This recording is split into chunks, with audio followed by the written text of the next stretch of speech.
I work a long day, but it's worth it knowing when I get home I can relax and let the songs play. First I check my account, see that I got paid, then pour myself a tall one and neck the lot straight. I slip the cassette in the deck, my collection's eclectic as it gets, though everything's fresh. What I select depends purely on my mood. Hip hop, folk, soul, blues, it's all about the groove until I fall about it's pretty good. in a drunken stupor.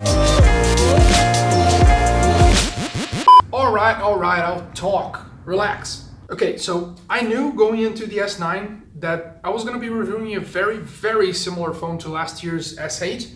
But then the guys from Mighty Skins sent me a couple of skins for the S9 regular, which is recording this one right now. And I thought, hey, why not actually review the regular size instead of the Plus for a change? And in retrospect, that wasn't a very good decision, but we're gonna just roll with it. So, Galaxy S9. In case S8, but better, sort of, doesn't cut it, here's a rundown. 5.8-inch display in a glass sandwich body, still the best display in the market, by the way. 3000 mAh battery, good clicky buttons despite it still having a physical button for Bixby.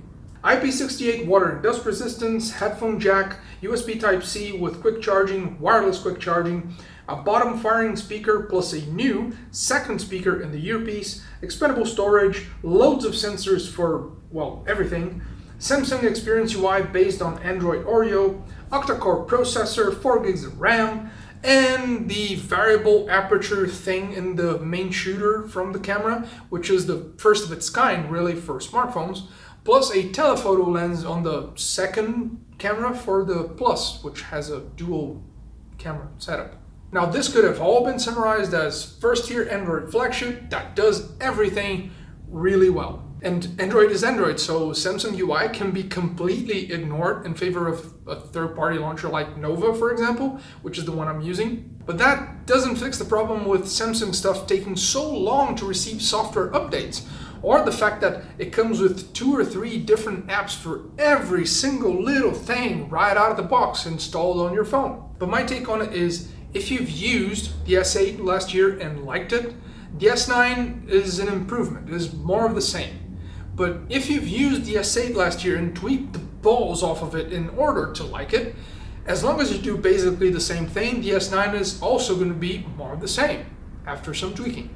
Now, camera is the big one, so that's where I try to spend most of my time in. And overall, I like it. It's marginally better than the S8, but that was already a really good camera, so you're definitely not going to be disappointed. As for the difference between having a dual camera setup on the Plus versus a single shooter on the regular size, I don't really use zooming like digitally with the phone, so the 2x zoom from telephoto doesn't really make that much of a difference. I'm more than okay with a single shooter like this. And low light performance was great. I was very pleasantly surprised, even though 99% of the time it wasn't actually using the variable aperture thing, which is supposed to be really cool and awesome for low light shots, even though it never kicks in. But hey, if I had to nitpick, I'd say the S9's camera biggest fault is that even when it's really well lit, it tends to overexpose stuff a little bit. It's not like you're staring into the sun with every picture you take, but stuff feels like it's a little brighter than it should, you know? I guess it's just one more thing that Samsung does that tad bit more than everybody else, that goes a little bit further on it. Like, you know, the color calibration on their displays, or the color processing on the cameras itself for the pictures you take.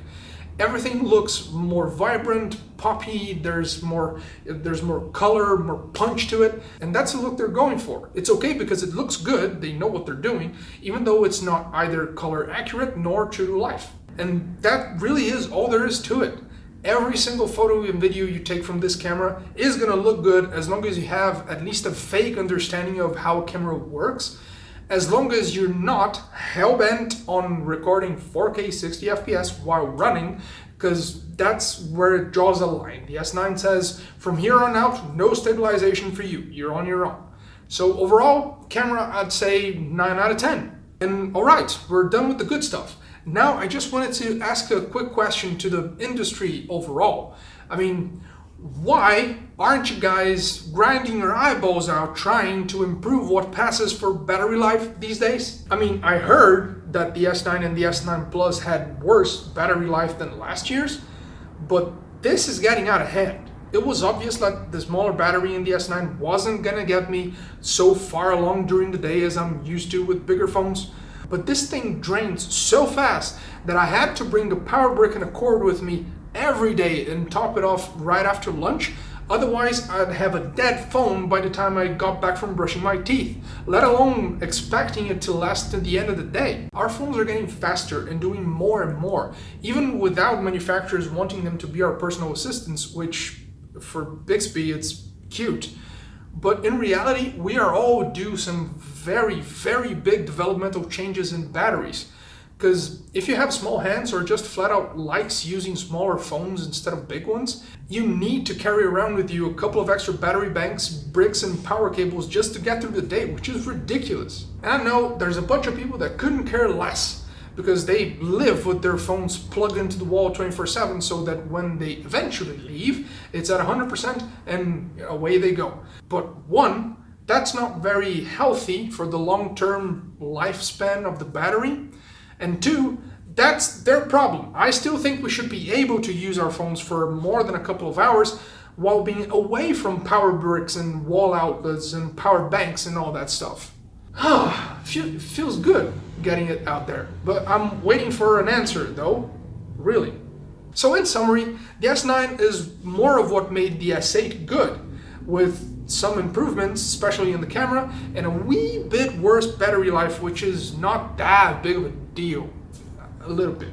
So if you liked the S8 last year, the S9 is a better version of it, and you're probably gonna like it too. But if you didn't like the S8, the S9 isn't that much of a departure from what it brought to the table before, so I'm thinking you're probably not gonna like this one either. But hey, at least there isn't a notch. And yeah, that's pretty much about it. Like, subscribe, and hit that bell icon so that you get notified when new content comes out. And leave any comments or suggestions down below as usual if you feel like it. Oh, and also, if you guys want to see more skins from the guys at Mighty Skins, I'll leave the link to their site down below in the description. Thanks a lot for watching, and I'll talk to you guys in the next one.